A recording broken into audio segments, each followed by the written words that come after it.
that from their own rules around how it gets implemented. And then you end up trying to get, at some point, a developer to look into that code. And a lot of times they're going, okay, this part makes sense, but this is spaghetti. I don't know what this is. And then you're trying to go through and fix it. And you end up spending more time catching somebody else up in how to get that thing done and paying for that review of that code than you would have if you had just started with something a little bit simpler and hired a software developer. That's really the fear most software developers fear, is that the CEO or the product manager gets into these things, starts to use them, builds these tools, and then they hand it off to the software developer and say, fix this.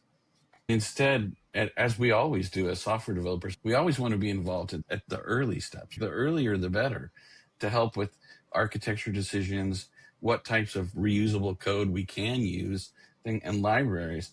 And that's where a lot of this gets lost. Is now the real danger to me is building a proof of concept without thinking you're building a proof of concept. Instead, you think you're building an app that you can deploy somewhere, and then having to find out reality later on as you try to scale it or even use it in some cases.